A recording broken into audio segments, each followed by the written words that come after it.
അനന്തപുരിയുടെ പുതിയ മേയർ മാധ്യമങ്ങൾക്ക് മുന്നിൽ മനസ്സ് തുറക്കുകയാണ്. എന്താണ് ഭാവി പരിപാടികൾ? തലസ്ഥാന നഗരത്തിൻ്റെ തിരുവനന്തപുരത്തിൻ്റെ വികസനം എങ്ങനെയാണ് ഞങ്ങളുടെ കാഴ്ചപ്പാടിൽ? ഈ 101 വാർഡുകളുടെയും ഡിവിഷനുകളുടെയും സമഗ്രമായ വികസനത്തിന് വേണ്ടി എന്തൊക്കെയാണ് ആസൂത്രണം ചെയ്തിരിക്കുന്നത്? നമുക്ക് പുതിയ മേയർ വി രാജേഷിൻ്റെയും ഡെപ്യൂട്ടി മേയർ ശ്രീമതി ആശാനാഥിൻ്റെയും വാക്കുകൾക്ക് ചെവി കൊടുക്കാം. തിരുവനന്തപുരം പ്രസ് ക്ലബ്ബ് സംഘടിപ്പിച്ച മീറ്റ് ദ പ്രസിൽ സംസാരിക്കുകയായിരുന്നു ഇരുവരും. അവരുടെ വാക്കുകളിലേക്ക്. എല്ലാ മാധ്യമ സുഹൃത്തുക്കൾക്കും നമസ്കാരം. തീർച്ചയായിട്ടും നമ്മുടെ രാജ്യത്തിൻ്റെ ഭരണത്തിന് വളരെ വിജയകരമായി കഴിഞ്ഞ ഒരു 11 വർഷമായി നേതൃത്വം കൊടുക്കുന്ന പാർട്ടിയുടെ പ്രവർത്തകർ എന്നുള്ള നിലയ്ക്ക് ഞാനും അതോടൊപ്പം തന്നെ എൻ്റെ സഹപ്രവർത്തക Thiruvananthapuram corporation deputy mayor Shrimati ആശാനാഥും വളരെ അഭിമാനത്തോടെയാണ് തിരുവനന്തപുരത്തെ മാധ്യമ സമൂഹത്തെ അഭിമുഖീകരിക്കുന്നത്. കഴിഞ്ഞ തദ്ദേശ സ്വയംഭരണ സ്ഥാപനങ്ങളിലേക്കുള്ള തെരഞ്ഞെടുപ്പിൽ തിരുവനന്തപുരം കോർപ്പറേഷനിൽ കഴിഞ്ഞ 10 വർഷമായി പ്രതിപക്ഷമായി പ്രവർത്തിക്കുന്ന NDA മുന്നണിയുടെ സ്ഥാനാർത്ഥികളായി ഞങ്ങൾ മത്സരിച്ചിരുന്നു. ഞങ്ങൾ മത്സരിച്ച സമയത്ത് ഭരണം BJPക്ക് ഒരു അവസരം തരണമെന്ന് പറഞ്ഞുകൊണ്ട് മത്സരിച്ചപ്പോൾ ഞങ്ങൾ ജനങ്ങളോട് പറഞ്ഞ പ്രധാനപ്പെട്ട കാര്യങ്ങളിലൊന്ന്, തെരഞ്ഞെടുപ്പ് പ്രഖ്യാപിച്ചതിന് ശേഷം സ്ഥാനാർത്ഥികളുമായി വന്ന് മത്സരിക്കുന്നു എന്ന നിലയിലല്ല ഞങ്ങളെ കാണേണ്ടത്. 2015 മുതൽ തിരുവനന്തപുരം കോർപ്പറേഷനിൽ BJP നേതൃത്വം കൊടുക്കുന്ന NDA മുന്നണിയാണ് പ്രതിപക്ഷത്ത് പ്രവർത്തിക്കുന്നത്. 2010 മുതൽ നാളിതുവരെയുള്ള ഞങ്ങളുടെ പ്രവർത്തനം നിങ്ങൾ വിലയിരുത്തിയതിന് ശേഷം ഞങ്ങൾക്കൊരു അവസരം തരണം എന്ന് പറയുമ്പോൾ, നിങ്ങൾ മാധ്യമപ്രവർത്തകരായതുകൊണ്ട് എന്നേക്കാൾ കൂടുതൽ ഞാൻ പറയാൻ പോകുന്ന കാര്യങ്ങൾ നിങ്ങൾക്കറിയാം. കഴിഞ്ഞ 5 വർഷവും ഞങ്ങൾ വീട്ടിൽ ഉറങ്ങിയതിനേക്കാൾ കൂടുതൽ തെരുവുകളിലായിരുന്നു, കോർപ്പറേഷൻ ഓഫീസിനുള്ളിലായിരുന്നു, പോലീസ് ക്യാമ്പുകളിലായിരുന്നു, പോലീസ് സ്റ്റേഷനുകളിലായിരുന്നു, ആശുപത്രികളിലായിരുന്നു. ഇതെല്ലാം തന്നെ ജനകീയ ആവശ്യങ്ങൾക്ക് വേണ്ടിയാണ്. ഞങ്ങളോടൊപ്പം റോഡിലും കോർപ്പറേഷൻ ഓഫീസിൻ്റെ കോമ്പൗണ്ടിലും ഉള്ളിലുമൊക്കെ തന്നെ യാതനകൾ സഹിച്ച് ഞങ്ങളോടൊപ്പം നിന്നുകൊണ്ട് സത്യസന്ധമായി വാർത്തകൾ റിപ്പോർട്ട് ചെയ്തവരാണ് ഈ ഇരിക്കുന്നതിൽ പല മാധ്യമപ്രവർത്തകരും. ഞങ്ങളെ തല്ലാൻ വന്ന പോലീസിൻ്റെ ലാത്തി ഗതിമാറി തല്ല് വാങ്ങിക്കൂട്ടിയ ചില ഫോട്ടോഗ്രാഫർമാരും റിപ്പോർട്ടർമാരും ഒക്കെ ആരെങ്കിലുമൊക്കെ ഈ കൂട്ടത്തിൽ കാണുമെന്നാണ് ഞാൻ വിശ്വസിക്കുന്നത്. അപ്പോൾ ഇതേ കാര്യങ്ങൾ, ഞാൻ ചുരുക്കി പറഞ്ഞ ഇതേ കാര്യങ്ങൾ ജനങ്ങളുടെ മുമ്പിൽ കുറച്ചുകൂടി ഇലാബറേറ്റ് ചെയ്ത് വരച്ച് കാട്ടിയിട്ടാണ് ഞങ്ങൾ ഈ തെരഞ്ഞെടുപ്പിനെ നേരിട്ടത്. അതോടൊപ്പം തന്നെ ഒരവസരം BJPക്ക് തിരുവനന്തപുരം കോർപ്പറേഷനിൽ ലഭിച്ചാൽ ഞങ്ങൾ തിരുവനന്തപുരം കോർപ്പറേഷനിലെ ജനങ്ങൾക്ക് വേണ്ടിയും കോർപ്പറേഷന് വേണ്ടിയും സമൂഹത്തിന് വേണ്ടിയും എന്തൊക്കെയാണ് ചെയ്യാൻ സാധിക്കുന്നത്, ഞങ്ങളുടെ സ്വപ്നം എന്താണ്, കാഴ്ചപ്പാട് എന്താണ് എന്ന് ഞങ്ങൾ മറ്റൊരു തരത്തിൽ പറഞ്ഞു. ഇത് നടപ്പിലാക്കുവാൻ വേണ്ടിയുള്ള പദ്ധതികളും രാഷ്ട്രീയ ഭരണപരമായ സഹായങ്ങളും ഞങ്ങൾക്ക് കിട്ടുന്ന കേന്ദ്രം ഏതാണ് എന്ന് ഞങ്ങൾ ജനങ്ങളുടെ മുമ്പിൽ വരച്ചു കാട്ടി. കേന്ദ്ര ഗവൺമെൻറ് ഉണ്ട്, അതിന് നേതൃത്വം വിജയകരമായി നൽകുന്ന നരേന്ദ്രമോദിയുണ്ട്. അപ്പോൾ ഇക്കാര്യങ്ങളൊക്കെ ജനങ്ങളുടെ മുമ്പിൽ വരച്ചു കാട്ടിയപ്പോഴേക്കും ജനങ്ങൾ ഞങ്ങൾക്കൊരു അവസരം തന്നിരിക്കുകയാണ്. 101 ജനപ്രതിനിധികളിൽ 50 പേരെ വിജയിപ്പിച്ചിട്ടുണ്ട്. ഇനി ഒരു വാർഡിൽ തെരഞ്ഞെടുപ്പ് നടക്കുവാനുണ്ട്. ഈ ഒരു സാഹചര്യത്തിൽ നിന്നുകൊണ്ടാണ് ഞങ്ങൾ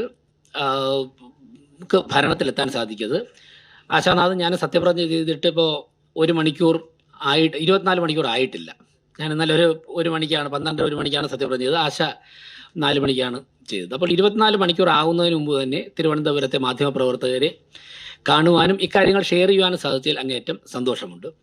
എനിക്ക് ആമുഖമായി ഇത്രയും കാര്യങ്ങളാണ് സൂചിപ്പിക്കുവാനുള്ളത്. ബാക്കി കാര്യങ്ങൾ ഇൻട്രാക്ഷൻ വരുമ്പോഴേക്കും വിശദീകരിക്കാം.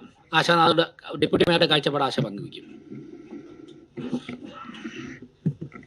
എല്ലാവർക്കും നമസ്കാരം.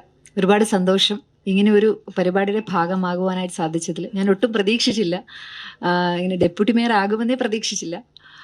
അപ്പോൾ ഇത്രയും, കാരണം ഞാൻ നമ്മുടെ സമരത്തിലും ഒക്കെ തന്നെ, അല്ലെങ്കിൽ ഭാരതീയ ജനതാ പാർട്ടിയുടെ പരിപാടിയിലും ഒക്കെ തന്നെയാണ് ഇവിടെ ഇരുന്ന ചേട്ടന്മാരെയും എൻ്റെ പ്രിയ സഹോദരിമാരെയും ഒക്കെ തന്നെ കണ്ടിട്ടുള്ളത്.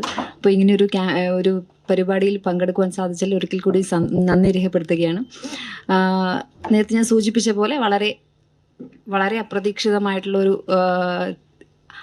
അപ്രതീക്ഷിതമായിട്ടാണ് ഡെപ്യൂട്ടി മേയറായിട്ട് പാർട്ടി എന്നിൽ ഏൽപ്പിച്ച ഈ ഒരു ദൗത്യത്തെ കാണുന്നത്. ഒരു കൗൺസിലർമാരുടെ ഒരു യോഗത്തിൽ എന്നോട് ഇങ്ങനെ സൂചിപ്പിച്ചതായിരുന്നു. അപ്പോൾ തീർച്ചയായും ഞാൻ നേരത്തെ പറഞ്ഞ പോലെ തന്നെ വളരെ സാധാരണക്കാരിയായിട്ടുള്ള എന്നിൽ പോലും ഒരു പാർട്ടി ഇത്രയും വലിയൊരു ദൗത്യം ഏൽപ്പിക്കണമെങ്കിൽ തീർച്ചയായിട്ടും എന്തായാലും ഭാരതീയ ജനതാ പാർട്ടി ഒരു ജനപ്രതിനിധി എന്ന രീതിയിൽ എന്തെങ്കിലുമൊക്കെ ചെയ്യാൻ സാധിക്കുമെന്ന വിശ്വാസത്തിൽ മേൽ തന്നെ ആയിരിക്കണം. അപ്പോൾ നമ്മൾ നേരത്തെ രാജേഷേട്ടൻ പറഞ്ഞ പോലെ നമ്മുടെ തിരുവനന്തപുരത്തെ ജനത ഓരോ ആളുകളും ആഗ്രഹിച്ചതാണ് ഭാരതീയ ജനതാ പാർട്ടിയുടെ നേതൃത്വത്തിൽ ഒരു നഗരസഭയിൽ ഒരു ഭരണം വരണമെന്ന്. ഓരോ ആളുകളും ആഗ്രഹിച്ചതാണ്. തിരുവനന്തപുരം നഗരസഭയിൽ വലിയൊരു മാറ്റം കൊണ്ടുവരാൻ ഭാരതീയ ജനതാ പാർട്ടിയുടെ നേതൃത്വത്തിലുള്ള ഭരണസമിതിക്ക് സാധിക്കൂ എന്നുള്ളത്. അപ്പോൾ അത് തീർച്ചയായിട്ടും അവരൊക്കെ തന്നെ അവരുടെ വിരൽത്തുമ്പിലുള്ള വോട്ടിലൂടെ തന്നെ നമുക്ക് എല്ലാവർക്കും ഈ 50 ജനപ്രതിനിധികൾക്കും വലിയൊരു വിജയമാണ് നമുക്ക് തന്നിരിക്കുന്നത്.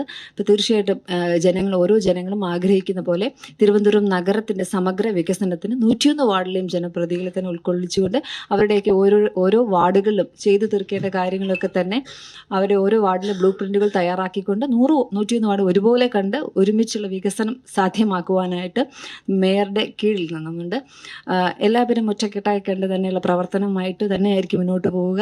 നേരത്തെ സൂചിപ്പിച്ച പോലെ തന്നെ അടിസ്ഥാനപരമായിട്ടുള്ള എല്ലാ കാര്യങ്ങളും തിരുവനന്തപുരം നഗരസഭയിലെ ഓരോ ജനങ്ങൾക്കും എത്തിച്ചു കൊടുക്കുന്നതിന് ഒരുമിച്ച് തന്നെയായിരിക്കും നീങ്ങുക. ഇനി ചോദ്യങ്ങളാവാം.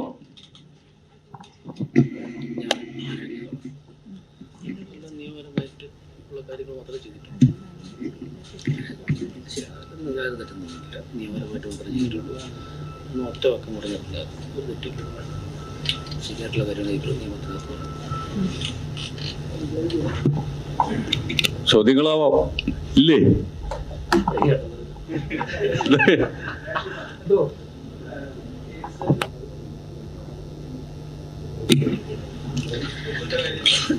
സോഷ്യൽ മീഡിയയിൽ അങ്ങനെ കുറച്ച് ആവശ്യം ഞാൻ കണ്ടിട്ടുണ്ട്. 24 മണിക്കൂർ ആയില്ലല്ലോ, കഴിഞ്ഞിട്ട് നോക്കാം. ഞാൻ കണ്ടു അങ്ങനെ കുറച്ച് ആവശ്യങ്ങൾ പലരും ഉന്നയിച്ചിട്ടുണ്ട്. ചിലർ ഫോൺ കോളിലൂടെയൊക്കെ പറഞ്ഞിട്ടുണ്ട്.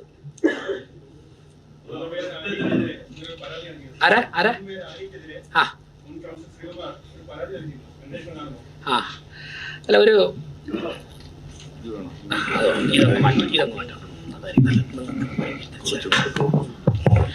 ഇന്നലെ മുൻ medical college ward councillor Sreekumar ഒരു മെമ്മോറണ്ടം തന്നിരുന്നു.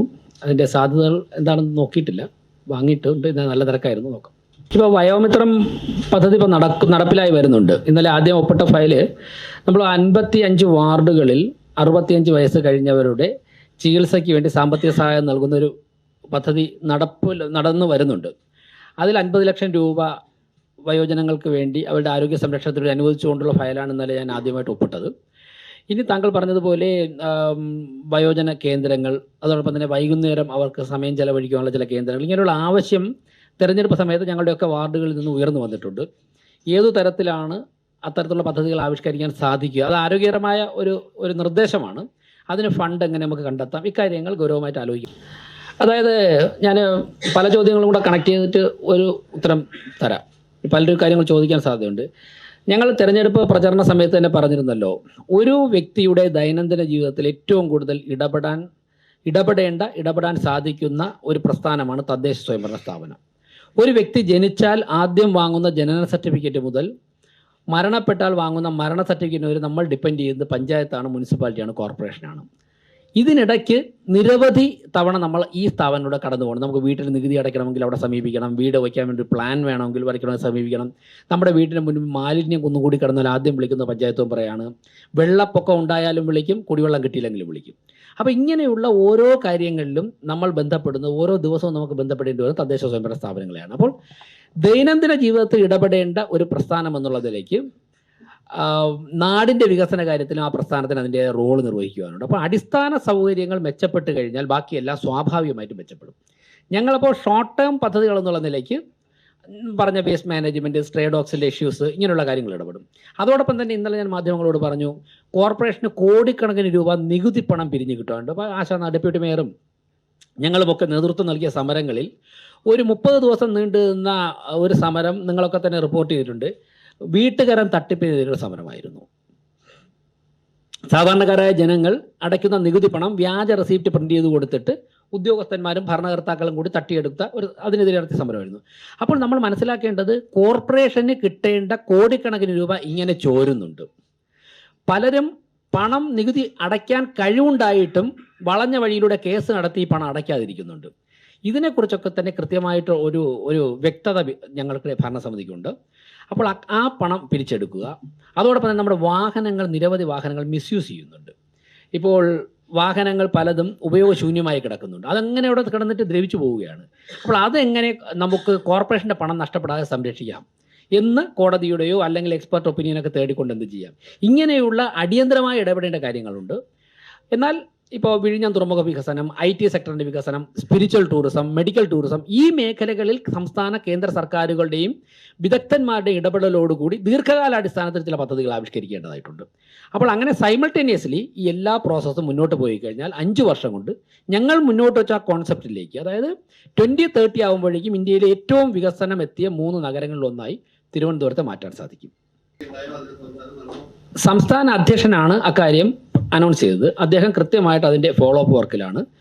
അപ്പോൾ അദ്ദേഹം കൃത്യമായിട്ട് ഞങ്ങളോട് കഴിഞ്ഞ ദിവസവും അതിനെക്കുറിച്ച് സൂചന നൽകിയിരുന്നു. ഒരു കാര്യം ഞാൻ തറപ്പിച്ച് പറയാം, അങ്ങനെ ഇപ്പം തന്നെ ഞങ്ങളുടെ നിരീക്ഷണത്തിൽ അവിടെ ആവശ്യത്തിനൊക്കെ നിയമനമുണ്ട്. ഈ നിയമിക്കപ്പെട്ടവർ കൃത്യമായിട്ട് ജോലി ചെയ്താൽ മതി. അവിടെ ജോലി ചെയ്യാൻ ആളില്ലാത്തത് കൊണ്ടല്ല പല ജോലികളും തടസ്സപ്പെടുത്തുന്നതാണ് ഞങ്ങൾ പ്രതിപക്ഷത്ത് നിന്നുകൊണ്ട് ഞങ്ങൾ മനസ്സിലാക്കിയിട്ടുള്ളത്. ഇനി ഭരണപക്ഷത്തിൽ നിന്ന് ആ ലിസ്റ്റൊക്കെ എടുത്ത് ഓരോരുത്തരുടെയും ബാക്ക്ഗ്രൗണ്ടൊക്കെ എടുത്ത് എത്ര മണിക്ക് വരും, എത്ര മണിക്ക് പോകുന്നൊക്കെ അന്വേഷിച്ചിട്ട് ഞാൻ കുറച്ചുകൂടെ വ്യക്തമായിട്ട് പറയാം. എന്തായാലും ആദ്യം ഉള്ള സ്റ്റാഫ് ഞങ്ങൾ ഉൾപ്പെടെ, ഇപ്പോൾ ഡെപ്യൂട്ടി മേയറും മേയറും ഉൾപ്പെടുന്ന ഭരണപക്ഷത്തുള്ള 50 കൗൺസിലർമാരും ഒരു ദിവസം 15 മുതൽ 18 മണിക്കൂർ വരെയെങ്കിലും മിനിമം ജനങ്ങളുടെ ഇടയിലും കോർപ്പറേഷൻ്റെ പ്രവർത്തനവുമായിട്ട് ഉണ്ടായിരിക്കണമെന്നുള്ളതാണ് ഞങ്ങൾ വ്യക്തിപരമായിട്ടൊക്കെ തന്നെ ആലോചിച്ചിട്ടുള്ള കാര്യം. അപ്പോൾ അത്രയൊന്നും വേണ്ട, പക്ഷേ സർക്കാർ ഉദ്യോഗസ്ഥർ എത്ര സമയം പണിയെടുക്കണം, താൽക്കാലിക ജീവനക്കാർ എത്ര മണിക്കൂർ പണിയെടുക്കണമെന്ന് നിയമം പറയുന്നുണ്ട്. ആ സമയത്ത് ജോലി ചെയ്താൽ ഇപ്പോഴുള്ള സ്റ്റാഫിനെ കൊണ്ട് തന്നെ കൃത്യമായിട്ട് ഫംഗ്ഷൻ ചെയ്യിപ്പിക്കാൻ എന്നാണ് ഞങ്ങളുടെ കണക്കൂട്ടൽ. അപ്പോൾ അത് നമുക്ക് നോക്കാം, അത് കഴിഞ്ഞിട്ട് ബാക്കി കാര്യങ്ങൾ ഇടപെടാം. ഞങ്ങൾക്ക് ഇക്കാര്യത്തിലുള്ള കാഴ്ചപ്പാട് കേന്ദ്ര ഗവൺമെൻറ്റും നരേന്ദ്രമോദിയും ഗുജറാത്ത് ഉൾപ്പെടെയുള്ള സ്ഥലങ്ങളിൽ ഇപ്പോൾ രാജ്യത്ത് എമ്പാടും വരച്ചു കാട്ടിയ മാതൃകയാണ്. ചില സ്ഥലങ്ങളിൽ നമുക്ക് ചില പദ്ധതികൾ അതുപോലെ കോപ്പി ചെയ്യാൻ സാധിക്കും. ചില സ്ഥലങ്ങളിൽ അതിന് ചെറിയ വ്യത്യാസം വരുത്തേണ്ടി വരും. ഇപ്പോൾ ഇവിടെ ഇരിക്കുന്ന ഒരു മാധ്യമ പ്രവർത്തകൻ കുറച്ച് നേരത്തെ എൻ്റെ ഒരു ഇൻ്റർവ്യൂ എടുക്കാൻ വന്നപ്പോഴാണ് ഇൻഡോർ മേയർ വിളിച്ചിരുന്നു. ഞങ്ങൾക്ക് അദ്ദേഹത്തിൻ്റെ സെക്രട്ടറിയാണ് വിളിച്ചപ്പോൾ ഞാൻ ഇൻ്റർവ്യൂ ആയതുകൊണ്ട് സംസാരിക്കാൻ പറ്റിയില്ല. ഞാൻ തിരിച്ചു വിളിച്ചപ്പോൾ അദ്ദേഹത്തെയും കിട്ടിയില്ല. ഇൻഡോർ മേയറുമായിട്ട് ഇന്ന് തന്നെ സംസാരിക്കുന്നുണ്ട്. കാരണം ഇന്ത്യയിലെ ഏറ്റവും ക്ലീനെസ്റ്റ് സിറ്റി ഇൻഡോറാണ്. അപ്പോൾ ഇൻഡോറിൽ നടപ്പിലാക്കിയ വേസ്റ്റ് മാനേജ്മെൻറ്റ് മാതൃക നമുക്കതിൻ്റെ ചെറിയൊരു രൂപം തിരുവനന്തപുരത്ത് നടപ്പിലാക്കാൻ സാധിക്കും. അതിൽ അത്രത്തോളം വേക്കൻറ്റ് ലാൻഡ് നമുക്കില്ല. അപ്പോൾ അതുപോലെ നടപ്പിലാക്കാൻ സാധിക്കില്ല. അപ്പോൾ മേയറുമായിട്ട് സംസാരിക്കുന്നുണ്ട്. നോമിനേഷൻ കൊടുക്കുന്നതിൻ്റെ തലേ ദിവസം തന്നെ ജോർജ് കുര്യൻജിയുമായിട്ട്, അതായത് തെരുവ് നായ്ക്കളെ സംരക്ഷിക്കുവാൻ വേണ്ടി ഷെൽട്ടർ നിർമ്മാണത്തിന് ഏതെങ്കിലും തരത്തിൽ കേന്ദ്ര സർക്കാരിന് ധനസഹായം നൽകാൻ പറ്റുമോ എന്ന് ജോർജ് കുര്യൻജി കോട്ടയത്തുണ്ടായിരുന്നു. ഞങ്ങൾ ഫോണിൽ സംസാരിച്ചിട്ടുണ്ട്. അടുത്ത ദിവസം ഞാൻ ഡൽഹിക്ക് പോകുന്നുണ്ട്, കുര്യൻജിയെ കാണുന്നുണ്ട്. അപ്പോൾ അങ്ങനെ ഓരോന്നിനും വിജയിച്ച മാതൃകകൾ രാജ്യത്ത് എവിടെയുണ്ടോ അത് സ്വീകരിക്കാൻ വേണ്ടിയിട്ടുള്ള ആലോചന ഞങ്ങൾക്കുണ്ട്. അതായത് 2 വർഷമുണ്ട് ബാലകൃഷ്ണൻജി. അതായത് കേന്ദ്ര സർക്കാരിൻ്റെ പണം, പദ്ധതികൾ മാത്രം ഇവിടെ കൊണ്ടുപോയിട്ട് ഒരു കോർപ്പറേഷൻ മുമ്പോട്ട് സാധിക്കില്ല. ആദ്യം അത് സംസാരിക്കുന്ന സമയത്തും പ്രസംഗത്തിലൊക്കെ പറയുമെങ്കിലും, കേന്ദ്രം BJP ഭരിക്കുന്നതുകൊണ്ട് പറയുമെങ്കിലും, പ്രഥമ പരിഗണന നമുക്കിവിടെ എങ്ങനെ പണം സംരക്ഷിക്കാം, പണം ഉണ്ടാക്കാം. കോർപ്പറേഷന് തന്നെ പണം ഉണ്ടാക്കാനുള്ള ഒരുപാട് മാർഗ്ഗമുണ്ട്. ഞാൻ ചോദിച്ചോട്ടെ, നിങ്ങൾക്കൊക്കെ എന്നെപ്പോലെയോ എന്നെക്കാളും അറിയാമല്ലോ, തിരുവനന്തപുരം കോർപ്പറേഷൻ എത്ര കെട്ടിടങ്ങളുണ്ട്? 100 കണക്കിന് കെട്ടിടങ്ങളുണ്ട്. ഈ കെട്ടിടങ്ങളൊക്കെ തന്നെ എത്ര രൂപ മാസം വാടകയ്ക്കാണ് കൊടുത്തിരിക്കുന്നത്? ചില കെട്ടിടങ്ങൾ കൊടുത്തിരുന്നത് 250 രൂപയാണ് ഒരു മാസം വാടക. 40-45 വർഷം ഞങ്ങൾ ഫിനാൻസ് കമ്മിറ്റിയിൽ ഞങ്ങളുടെ ഗിരികുമാർ ഉൾപ്പെടെ ഉണ്ടായിരുന്നല്ലോ സ്റ്റാൻഡിംഗ് കമ്മിറ്റിയിൽ, ഞങ്ങൾക്കറിയാം എൻ്റെ കണക്ക്. 40-45 വർഷം മുമ്പ് ലേലം ചെയ്ത് കൊടുത്ത എമൗണ്ട് ഇപ്പോഴും മാറ്റിയിട്ടില്ല. എന്നാൽ അതോടൊപ്പം അതേ വലിപ്പമുള്ള തൊട്ടടുത്തുള്ള കെട്ടിടത്തിന് 3000 രൂപയുണ്ട് പെർ ഡേ. ഇവിടെ കിട്ടുന്നത് 250-500 രൂപയാണ്. 45 വർഷം മുമ്പ് ആർക്കോ കൊടുത്തതാണ്, അവരുടെ തലമുറ കൈമാറിയാണ് വരുന്നത്. അപ്പോൾ ഇങ്ങനെയുള്ള കാര്യങ്ങളിൽ ഒരു ക്ലാരിറ്റി വരുത്തിയാൽ തന്നെ നമുക്ക് നല്ല വരുമാനം സംഘടിപ്പിക്കാൻ സാധിക്കും. നമ്മുടെ ഹൈക്കോടതിയിലും കീഴ്ക്കോടതികളിലും കെട്ടിക്കിടക്കുന്ന കേസുകൾ സ്റ്റാൻഡിംഗ് കൗൺസിലുകൾ കൃത്യമായി ഹാജരായിക്കൊണ്ട് കൃത്യമായിട്ട് കേസുകൾ നടത്തി കഴിഞ്ഞാൽ ആ കേസുകളുടെ വിധി വന്നു കഴിഞ്ഞാൽ കോടിക്കണക്കിന് രൂപ കോർപ്പറേഷന് കിട്ടും. അങ്ങനെ പിന്നെ നമ്മുടെ വരുമാന ചോർച്ച, നമ്മുടെ നികുതി ചോർച്ച, ഇത് തടഞ്ഞാൽ തന്നെ നമ്മുടെ ഇൻകം മെച്ചപ്പെടും. അതിലൂടെ നമുക്കൊരു പരിധിവരെ മുന്നോട്ട് പോകാൻ സാധിക്കും. അതോടൊപ്പം തന്നെ കേന്ദ്ര സർക്കാരിൻ്റെ പ്രോജക്റ്റുകൾ ഞങ്ങൾ ആവശ്യപ്പെടും. അവിടെയാണ് താങ്കൾ ചോദിച്ചതിൻ്റെ ഇതിന് സ്വാഭാവികം നമുക്കറിയാം, ഒരു തദ്ദേശ സ്വയംഭരണ സ്ഥാപനം സംസ്ഥാന സർക്കാരിൻ്റെ ഖജനാവ്, സംസ്ഥാന സർക്കാരിൻ്റെ പെർമിഷനോട് കൂടി മാത്രമേ കേന്ദ്ര ഗവൺമെൻറ് പണം തരാൻ സാധിക്കുകയുള്ളൂ. അങ്ങനെ വരുമ്പോൾ എന്തിനാ സംസ്ഥാന സർക്കാർ അതൊക്കെ തടയുമെന്നുള്ള ആശങ്ക? ഞങ്ങൾക്ക് ആശങ്കയില്ലല്ലോ. സംസ്ഥാന സർക്കാർ അതിനൊരു സംസ്ഥാന സർക്കാർ തിരഞ്ഞെടുക്കപ്പെട്ട സർക്കാരല്ലേ. സംസ്ഥാന സർക്കാർ അതിന് ഒരു തടസ്സവും ഉണ്ടാക്കുമെന്നുള്ള യാതൊരു ആശങ്കയും ഞങ്ങൾക്കില്ല. ഞങ്ങൾ അതിൻ്റെ അധികാരികളുമായിട്ട് സംസാരിക്കും, ഞങ്ങളുടെ കോർപ്പറേഷൻ്റെ നിലപാട് ബോധ്യപ്പെടുത്തും, കോർപ്പറേഷൻ്റെ ട്രൂ സ്പിരിറ്റ് ബോധ്യപ്പെടുത്തും. സ്വാഭാവിക സംസ്ഥാന സർക്കാർ ഞങ്ങൾക്ക് തന്നല്ലേ പറ്റുള്ളൂ. ഇനി തന്നില്ലെന്നിരിക്കല്ലേ, അങ്ങനെ വരുന്ന ഘട്ടത്തിൽ നമുക്ക് ആലോചിക്കാം. നിയമമുണ്ട്, രാഷ്ട്രീയ പോരാട്ടമുണ്ട്, ഇതൊക്കെ ആവശ്യമാണെങ്കിൽ നമ്മൾ സ്വീകരിക്കും. അല്ല, തെരുവ് കച്ചവടക്കാർക്ക് വേണ്ടി ദേശീയ തലത്തിലുള്ള നിലവിലുള്ള നിയമപ്രകാരം കേന്ദ്ര ഗവൺമെൻറ് അവർക്ക് 10,000 രൂപ 50,000 രൂപ ഇങ്ങനെയൊക്കെയുള്ള ധനസഹായം നൽകുന്ന പദ്ധതിയുണ്ട്. ആ പദ്ധതി കഴിഞ്ഞ പല സാഹചര്യങ്ങൾ കൊണ്ടും രാഷ്ട്രീയ കാരണങ്ങൾ കൊണ്ട് തിരുവനന്തപുരം കോർപ്പറേഷൻ ഇഫക്റ്റീവായിട്ട് നടപ്പിലാക്കിയിട്ടില്ല. അതിന് വേണ്ടി പ്രത്യേകിച്ച് തന്നെ ഒരു സെക്ഷൻ അല്ലെങ്കിൽ ചില ഉദ്യോഗസ്ഥരെ ചുമതലപ്പെടുത്തിക്കൊണ്ട് പരമാവധി ആൾക്കാർക്ക് അത് വാങ്ങിക്കൊടുക്കണമെന്നുള്ള ഒരു ആലോചനയുണ്ട്. അത് ഞങ്ങളുടെ അനൗപചാരിക ചർച്ചകൾ വന്നിട്ടുണ്ട്. അതിലപ്പുറം മറ്റൊരു കാര്യം ഇപ്പോൾ ആലോചിച്ചിട്ടില്ല, വേണ്ട ഘട്ടങ്ങളിൽ അത് ആലോചിച്ചിട്ട് പറയാം. അങ്ങനെയുള്ള കാര്യങ്ങളൊന്നും പാടില്ല എന്നുള്ള അഭിപ്രായമൊന്നും വ്യക്തിപരമായിട്ട് എനിക്കില്ല. നമുക്ക് ലോകത്ത് സാധ്യമായിട്ടുള്ള എല്ലാ സാഹചര്യങ്ങളും മനുഷ്യന് ജീവിതം എൻജോയ് ചെയ്ത് മുന്നോട്ട് പോകാനുള്ള സാഹചര്യം ഉണ്ടാകണം. ആവശ്യമായ സ്ഥലങ്ങളിൽ പരിധികൾ വേണം, പരിമിതികൾ ഉണ്ടാകണം എന്നുള്ള അഭിപ്രായമുണ്ട്. മറ്റുള്ള കാര്യങ്ങൾ വരുന്ന മുറയ്ക്ക് നമുക്ക് ആലോചിക്കാം. അതിനൊന്നും എതിരല്ല. ആ ചോദ്യത്തിന് ഉത്തരം കണ്ടെത്തിയാൽ മാത്രമേ പ്രശ്നം പരിഹരിക്കുകയുള്ളൂ.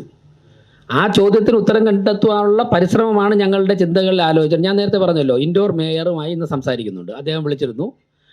ഇന്ന് വൈകുന്നേരത്തിന് മുമ്പ് തിരുവനന്തപുരം മേയർ സംസാരിക്കുന്നുണ്ട്. അങ്ങനെ നരഹരി IAS അദ്ദേഹം ഇൻഡോറിലെ ഡിസ്ട്രിക്ട് കളക്ടർ ആയിരുന്നപ്പോഴാണ് ഈ പ്രശ്നം പരിഹരിച്ചത്. അദ്ദേഹവുമായി ഞങ്ങൾ ജന്മഭൂമി ദിനപത്രത്തിൻ്റെ ഒരു സെമിനാറിൽ അദ്ദേഹം വന്നു. ജന്മഭൂമി പത്രത്തിൻ്റെ സെമിനാറിൽ അദ്ദേഹം വന്ന് ഇൻഡോറിൽ എങ്ങനെയാണ് ഇഷ്യൂ സോൾവ് ചെയ്തെന്നുള്ളതിനെക്കുറിച്ചുള്ള കൃത്യമായിട്ടുള്ള പവർ പോയിന്റ് പ്രസൻറ്റേഷൻ അദ്ദേഹം അവതരിപ്പിച്ചു. ഏത് സമയത്ത് ബന്ധപ്പെട്ടാൽ തിരുവനന്തപുരത്ത് വന്ന് ടെക്നിക്കൽ അസിസ്റ്റൻസ് തരാൻ തയ്യാറാണെന്ന് പറഞ്ഞു. അപ്പോൾ അങ്ങനെയുള്ള പല മേഖലകളുമായി ഞങ്ങൾ സംസാരിച്ചുകൊണ്ടിരിക്കുകയാണ്. തീർച്ചയായിട്ടും ഏറ്റവും അവൈലബിൾ ആയിട്ടുള്ള നല്ല സാങ്കേതികവിദ്യ ഉപയോഗിച്ചുകൊണ്ട് തിരുവനന്തപുരത്ത് നടപ്പിലാക്കും. അത് എല്ലാവർക്കും ഓർമ്മ ഉണ്ടാവും എന്നുള്ളതുകൊണ്ട് ഞാനത് ആവർത്തിക്കുന്നില്ല. അത് തന്നെയാണ് അതിന് ഇപ്പോൾ നിലവിലുള്ള നിയമങ്ങൾക്കകത്ത് നിന്നുകൊണ്ട് ഏറ്റവും നല്ല മാർഗം. സുപ്രീം കോടതിയുടെ കൂടെ വെർഡിക്റ്റ് വന്നതുകൊണ്ട് ഷെൽട്ടറിൽ പാർപ്പിക്കുക എന്നുള്ളത് തന്നെയാണ്. അപ്പോൾ അതിന് നമ്മുടെ ഒരു പ്രശ്നം വരുന്നത്, നമുക്ക് ഇപ്പം ഞങ്ങൾ രാഷ്ട്രീയക്കാരാണ്, സ്വാഭാവികമായിട്ട് വെറ്റിനറി ഡോക്ടർമാരുമായിട്ട് സംസാരിക്കേണ്ടതായിട്ടുണ്ട്, മറ്റുള്ള എക്സ്പെർട്ടുകളുമായിട്ട് സംസാരിക്കേണ്ടതായിട്ടുണ്ട്. എവിടെയാണ് നമുക്ക് ഇതിലിപ്പോൾ ഒരു തെരുവുനായ ഷെൽട്ടർ നമുക്ക് ഒരു ദിവസം കൊണ്ട് ഒറ്റ ദിവസം കൊണ്ട് ഒഴിച്ച് ചെയ്യാൻ പറ്റില്ലല്ലോ. ആ പ്രദേശത്തെ സ്ഥലം കണ്ടെത്തണം. അങ്ങനെയുള്ള കാര്യങ്ങൾ പരിഹരിക്കുന്നതോടുകൂടി ഇതൊരു സൊല്യൂഷനിലേക്ക് എത്തും. നിലവിലുള്ള സാഹചര്യത്തിൽ അത് തന്നെയാണ് ഏറ്റവും. ഇപ്പോൾ ഒരു 8,000-9,000 തെരുവുനായ്ക്കൾ തിരുവനന്തപുരത്ത് ആകെ ഉണ്ടാകുമെന്നാണ് ഏറെക്കുറവുള്ള കണക്ക്, കൂടാൻ കുറയാം. ഒരു ഷെൽട്ടറിൽ ഒരു നായ്ക്ക് എത്ര സ്ക്വയർ ഫീറ്റ് വേണം, എത്ര ഭക്ഷണം, എത്ര ക്വാണ്ടിറ്റി ഭക്ഷണം വേണം പെർ ഡേ, അതെവിടെ കുക്ക് ചെയ്യും, ഇങ്ങനെയുള്ള കാര്യങ്ങൾ സോർട്ട് ഔട്ട് ചെയ്തതിന് ശേഷം ഞങ്ങൾ പറഞ്ഞ സമയത്തിനുള്ളിൽ ഈ വിഷയം പരിഹരിക്കും. അതായത് അത് എനിക്ക് തോന്നുന്നു ഈ ചോദ്യം വളരെ റെലവൻ്റ് ആയിട്ടുള്ള, എനിക്ക് ഉത്തരം പറയാൻ കിട്ടിയ ഒരു അവസരമായിട്ടാണ് എടുക്കുന്നത്. കാരണം നിങ്ങൾ മാധ്യമപ്രവർത്തകർക്ക് ഇപ്പോൾ ഞങ്ങളൊരു ഭരണസമിതിക്ക് ചെയ്യുന്നതിനേക്കാൾ കൂടുതൽ മാധ്യമപ്രവർത്തകർക്ക് ഈ കാര്യത്തിൽ സമൂഹത്തിന് കോൺട്രിബ്യൂട്ട് ചെയ്യാൻ സാധിക്കും. എന്നിട്ട് പറയാൻ കാരണം, നിങ്ങളോടൊപ്പം ഉള്ള ഡൽഹിയിൽ ജോലി ചെയ്തിട്ടുള്ള ഒരു മാധ്യമപ്രവർത്തകനുമായിട്ട് ഞാൻ കഴിഞ്ഞ ദിവസം സംസാരിച്ചു. ഇപ്പോൾ അദ്ദേഹം കേരളത്തിലാണ്. സംസാരിച്ചപ്പോൾ ഞാൻ ചോദിച്ചു എന്താ തിരുവനന്തപുരത്ത് എത്തിയിട്ടുള്ളതെന്ന് ചോദിച്ചു. അപ്പോൾ അദ്ദേഹത്തിൻ്റെ ഭാര്യ മാധ്യമപ്രവർത്തകയാണ്, ഇപ്പോൾ കേരളത്തിലാണ്. അദ്ദേഹം പറഞ്ഞു അദ്ദേഹത്തിൻ്റെ കുഞ്ഞ് ആ സമയത്ത് അവിടെ ഉണ്ടായിരുന്നു, ഒരു 4 വയസ്സൊക്കെ ആയിട്ടുള്ളൂ. കുട്ടികൾക്ക് ഡൽഹിയിൽ താമസിക്കാൻ നിർവാഹമില്ല. കാരണം 5 വയസ്സിന് മുമ്പുള്ള കുഞ്ഞുങ്ങളൊക്കെ ആണെങ്കിൽ ശ്വാസകോശ പ്രശ്നങ്ങൾ ഉണ്ടാകുന്നു പൊല്യൂഷൻ കാരണം. അതുകൊണ്ടാണ് ഞങ്ങൾ, അതായത് കുട്ടിയുടെ ആരോഗ്യത്തിന് വേണ്ടി അച്ഛനും അമ്മയും ഡൽഹിയിൽ നിന്ന് ട്രിവാൻഡ്രത്തേക്ക് സെറ്റിൽ ചെയ്യുകയാണ് അവർ. ഇത് നേരിട്ടൊരു 8-10 ദിവസത്തിനകത്ത് എനിക്കുണ്ടായ അനുഭവമാണ്. ഡൽഹി നമുക്ക് ചിന്തിക്കാൻ നിർവാഹമില്ലാത്ത തരത്തിലേക്ക് പൊല്യൂട്ടഡ് ആണ്. സെയിം നമ്മൾ വളരെ ശ്രദ്ധിച്ചില്ലെങ്കിൽ തിരുവനന്തപുരത്ത് യാതൊരു സംശയവും വേണ്ട, ഡൽഹിയേക്കാൾ വേഗത്തിൽ ഇത് വ്യാപിക്കും എന്നുള്ള കാര്യത്തിൽ യാതൊരു സംശയവും വേണ്ട. ഇത് പരിഹരിക്കുവാൻ വേണ്ടിയാണ് 2070 ആകുമ്പോഴേക്കും ടോട്ടലി കാർബൺ ന്യൂട്രാലിറ്റിയിലേക്ക് എത്തണമെന്നുള്ള ലക്ഷ്യം വെച്ചുകൊണ്ടാണ് നരേന്ദ്രമോദി ഗവൺമെൻറ് തിരുവനന്തപുരത്ത് പരമാവധി ഇലക്ട്രിക് ബസ്സുകൾ അനുവദിച്ചത്. പക്ഷേ ദൗർഭാഗ്യകരമെന്ന് പറയട്ടെ, തിരുവനന്തപുരത്ത് അനുവദിച്ച ഇലക്ട്രിക് ബസ്സുകളിൽ പലതും അദ്ദേഹം പറഞ്ഞതുപോലെ ഇടുക്കിയിലും കട്ടപ്പനയിലാണ് ഓടുന്നത്. ഒടുവിൽ ഞങ്ങൾ ആശാനാഥൻ, ഞങ്ങളൊക്കെ ഉൾപ്പെടെയുള്ള കൗൺസിലർമാർ ഇടുക്കിയിലും കട്ടപ്പനയിലും നെയ്യാറ്റിൻകരയിലും പോയി ബസ് തടയുമെന്ന് വാർത്ത കൊടുത്തപ്പോഴാണ് ചില ബസ്സുകൾ പിൻവലിച്ചത്. ഇപ്പോഴും ഞാൻ മനസ്സിലാക്കുന്നത് ആറ്റിങ്ങൽ, വെഞ്ഞാറമൂടൊക്കെ ഈ ഇലക്ട്രിക് ബസ്സുകൾ ഓടുന്നുണ്ട്. അപ്പോൾ 2 കാര്യങ്ങളാണ് പരിശോധിക്കേണ്ടത്. ഒന്ന്, അന്വേഷിച്ചപ്പോൾ അറിയുന്നത് ഈ ഇലക്ട്രിക് ബസ്സുകൾ സിറ്റിയിൽ മാത്രം ഓടിക്കഴിഞ്ഞാൽ അത് അവർക്ക് സിറ്റിയിൽ പരമാവധി ബസ്സുകൾ ഓടിച്ചു. ഇനി സിറ്റിയിലേക്ക് വരേണ്ട ആൾക്കാരെ ആറ്റിങ്ങൽ, നെയ്യാറ്റിൻകര, നെടുമങ്ങാട് എന്നൊക്കെ കൊണ്ടുവരാൻ വേണ്ടിയാണ് അങ്ങോട്ട് വിട്ടിരിക്കുന്നതെന്നാണ് അനൗദ്യോഗികമായ ഉദ്യോഗസ്ഥൻ എന്നോട് പറഞ്ഞത്. പരിശോധിക്കണം. ഇപ്പോൾ സിറ്റിയിലേക്ക് ആൾക്കാർക്ക് വരാൻ വേണ്ടി കൂടുതൽ സൗകര്യം ഉണ്ടാക്കാൻ വേണ്ടിയാണ് ചെയ്യുന്നതെങ്കിൽ നമുക്കത് എങ്ങനെയാണ് ചർച്ച ചെയ്യേണ്ടതാണ്. എനിവേ, തിരുവനന്തപുരം സിറ്റിക്കുള്ളിൽ പരമാവധി മലിനീകരണം കുറയ്ക്കുവാൻ ആവശ്യമുള്ള നിയമ നടപടി സ്വീകരിക്കും. ആ ബസ്സുകളുടെ സാഹചര്യം പരിശോധിക്കും. എന്താണ് സാഹചര്യം പരിശോധിച്ചിട്ട് ആവശ്യമാണെന്നുണ്ടെങ്കിൽ എല്ലാം തന്നെ തിരിച്ചു വിളിക്കുന്ന തീരുമാനമെടുക്കും.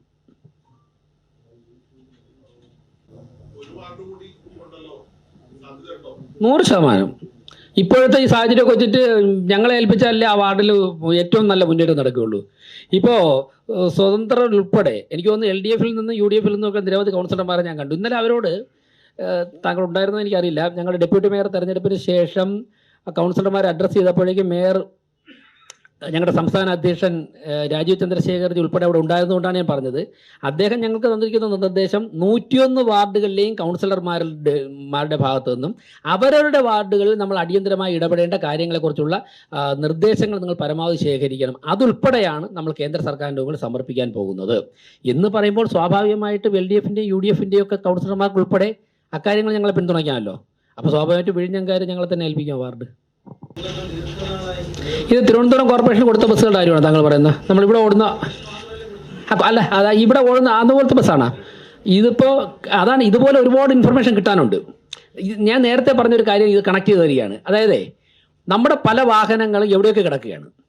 ഇപ്പോൾ കോർപ്പറേഷനുള്ളിൽ നിങ്ങൾ ഇന്ന് ക്യാൻറ്റീനിലോട്ട് പോകുന്നതിൻ്റെ വലതു ഭാഗത്ത് മുഴുവൻ ജീപ്പുകൾ കിടക്കുകയാണ്. ചിലപ്പോൾ ഒരു ജീപ്പിൻ്റെ ഒരു ടയറായിരിക്കും ഇല്ലാതായത്. ഒരു ടയർ മാറ്റാൻ പഠിച്ചിട്ട് മറ്റ് 3 ടയറും അല്ലെ അവിടെ കിടന്ന് പുല്ല് പഠിക്കുകയാണ്. ഈ ടയർ വണ്ടി ഒതുക്കിയിടുമ്പോൾ എന്ത് ചെയ്യും? നമ്മളൊക്കെ വാഹനം ഉപയോഗിക്കുന്നവരല്ലേ. ഒരു 3 മാസം വാഹനം ഉപയോഗിച്ച് അതിൻ്റെ എഞ്ചിന് പിന്നെ സ്റ്റക്കാവൂലേ? സ്വാഭാവികമായിട്ട് ഗിയർ ബോക്സിന് എന്ത് സംഭവിക്കും? എത്ര ലക്ഷം? അപ്പം ഒരു 3000-ഓ 8000 രൂപ കൊടുത്തൊരു ടയർ മാറ്റാൻ വേണ്ടി കാണിക്കുന്ന അലംഭാവം 10 ലക്ഷം രൂപ വാഹനം നഷ്ടപ്പെടുന്ന ഒരു അവസ്ഥയിലേക്ക് പോകുന്നു. എത്ര വാഹനങ്ങൾ അവിടെ കിടക്കുന്നത്? ഒറ്റയടിക്ക് ഒറ്റ രാത്രി കൊണ്ട് പരിഹരിക്കാമെന്ന് ഞാൻ പറയുന്നില്ല. പക്ഷേ നമ്മളിതൊക്കെ അഡ്രസ്സ് ചെയ്യേണ്ടതായിട്ടുണ്ട്. ഇപ്പോൾ തന്നെ താങ്കൾ പറയുന്നത് എത്ര ലക്ഷം രൂപയുടെ 3-4 ബസ്, മാധ്യമപ്രവർത്തനമാണ് പറയുന്നത്, ഞങ്ങളല്ല. എത്ര ലക്ഷം രൂപയുടെ 4 ബസ്സാണ് നെയ്യാറ്റിൻകര കിടക്കുന്നത്? എന്തെങ്കിലും ചെറിയ മൈന്യൂട്ട് മിസ്റ്റേക്ക് ആണെങ്കിൽ അതിനെ കറക്റ്റ് ചെയ്തിട്ട് കൊണ്ടുവന്ന് ഓടിക്കൂടെ? അപ്പോൾ ഇങ്ങനെയുള്ള കാര്യങ്ങൾ ഒരുപാട് 45 വർഷത്തെ കാര്യങ്ങളല്ലേ, അഡ്രസ്സ് ചെയ്യേണ്ടതായിട്ടുണ്ട്. വൺ ബൈ വണ്ണായിട്ട് ഞങ്ങൾ പരിശോധിക്കും.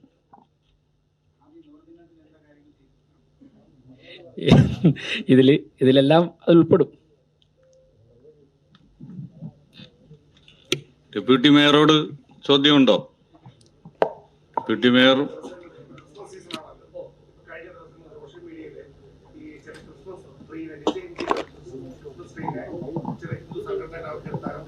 പിന്നെ പലയിടത്തും ക്രിസ്മസ് കരോളുണ്ടായ അനുഭവങ്ങളുണ്ടല്ലോ. നമ്മുടെ തിരുവനന്തപുരം ഭരിക്കുന്നത് അപ്പൊ ഏതെങ്കിലും രീതിയിൽ ഏതെങ്കിലും മതക്കാർക്കോ ഏതെങ്കിലും പാർട്ടിക്കാർക്കോ എന്തെങ്കിലും ആശങ്കയുടെ സാധ്യത എന്തിനാണ്? കോർപ്പറേഷൻ BJP ഭരിക്കുമ്പോഴേക്കും താങ്കൾക്ക് ആശങ്ക ഉണ്ടോ? പിന്നെന്താ പ്രശ്നം? ഇവിടെ ഇരിക്കുന്ന ആർക്കും അക്കാര്യത്തിൽ ആശങ്കയില്ല. ഞങ്ങളൊക്കെ 10 വർഷം കൊണ്ട് ജനങ്ങളുടെ പ്രവർത്തിക്കുന്നവരല്ലേ. ആശങ്ക സൃഷ്ടിക്കരുത്. ഒന്നും പറയില്ല, പ്രത്യേകിച്ച് ഒന്നും പറയില്ല. ഞങ്ങളെ പ്രവർത്തനം മുമ്പോട്ടു. അങ്ങക്ക് തോന്നുന്നുണ്ടോ? അനാവശ്യ ആശങ്ക സൃഷ്ടിക്കുന്നത് ശരിയാണെന്നുള്ള അങ്ങക്ക് തോന്നുന്നുണ്ടോ? ഇല്ലല്ലോ, കഴിഞ്ഞു. പഴകിയ ഭക്ഷണം ആൾക്കാർക്ക് കൊടുക്കരുത്, ഇതാണ് ആദ്യം പറയാനുള്ളത്. പിന്നെ ഷോ കാണിക്കാനൊന്നുമില്ല. പഴകിയ ഭക്ഷണം ആൾക്കാർക്ക് കൊടുക്കരുത്. അത് വേണ്ട ഘട്ടത്തിൽ ഇടപെടേണ്ട ഘട്ടങ്ങളിൽ ഞാനൊരു ഭീഷണിയുടെ സ്വരത്തിലൊന്നുമല്ല പറയുന്നത്. പരമാവധി എല്ലാ നിയമങ്ങളും പാലിച്ചുകൊണ്ട് കൊടുക്കുക. ഇടപെടേണ്ട ഘട്ടത്തിൽ കൃത്യമായിട്ട് ഇടപെടും.